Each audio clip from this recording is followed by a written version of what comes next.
Here's a question that's similar to others that I've had before. How can I be happy around my impossible mother?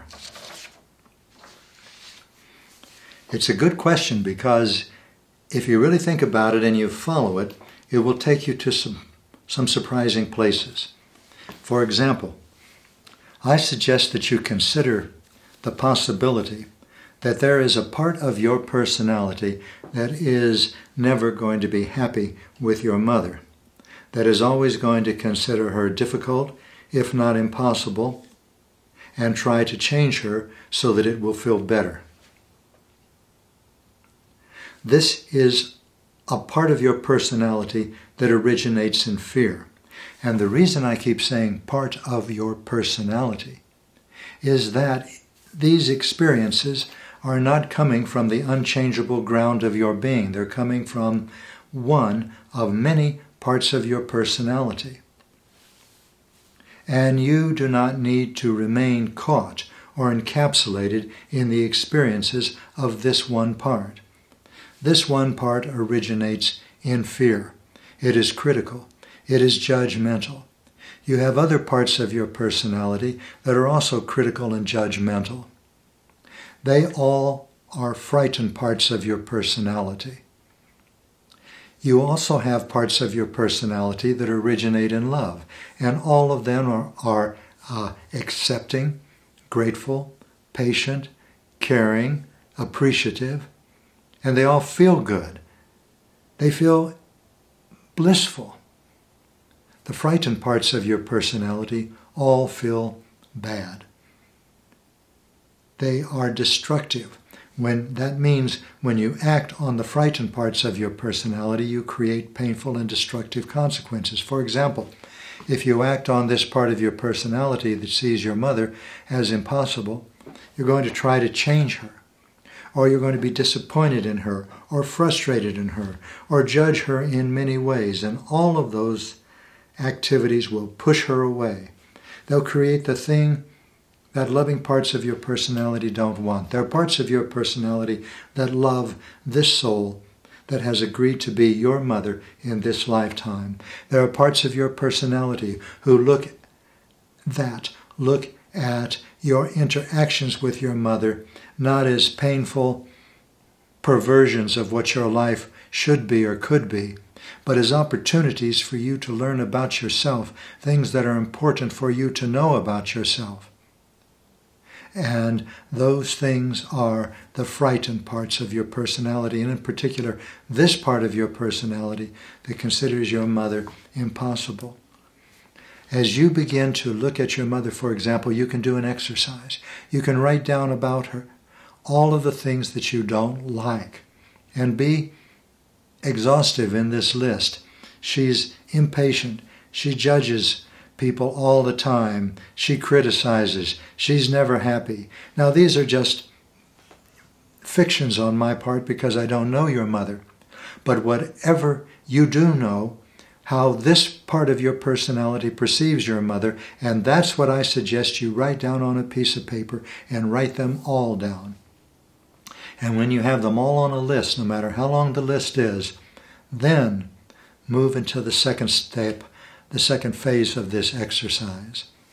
Look for those very qualities in yourself. To use the ones that I hypothesize, look for parts of your personality that are impatient, that are critical, that are judgmental, that are never happy, that are trying to change other people. And if you look long enough, and you are courageous enough, you will find all of those things in yourself. And when you do, when you really find them in yourself, something remarkable and wonderful will happen. Your heart will begin to melt and open toward your mother, because you will have had the experience of those things in yourself, and you'll be able to see them in her, and you'll see how difficult they are. Then you'll be able to open to interacting with your mother from other parts of your personality. that are not holding her accountable for your dissatisfaction of her. This is how we learn about ourselves from one another. The relationship that children have with their parents are the most difficult that they will have in their lifetime, because it's the very things that you need to heal, to change, to find, and move beyond the control of in yourself are the very things that you need in order to move into your full potential in the world, a potential of warmth, a potential of acceptance, a potential of humbleness and clarity and forgiveness and love.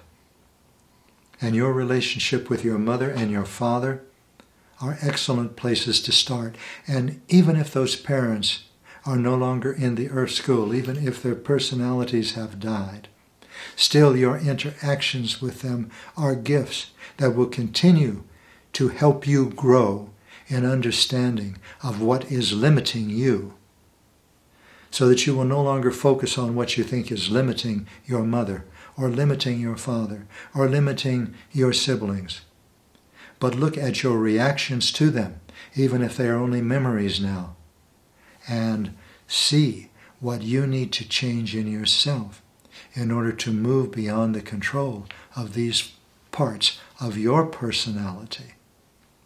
Then you will reach a place where you will say, in this case to your mother, thank you.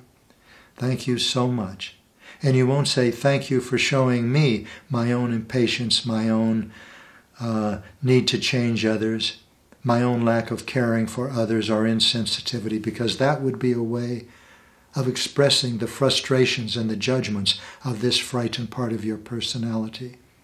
Instead, you will express the acceptance and the appreciation and the gratitude of a loving part of your personality.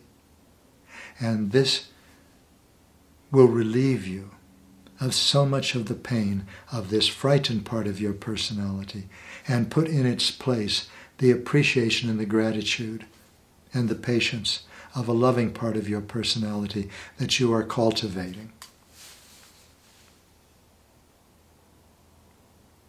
This is how to use the gifts of your own impatience, the parts of your personality that are too shameful or painful for you to look at, and that you therefore see in other people, and in this case your mother,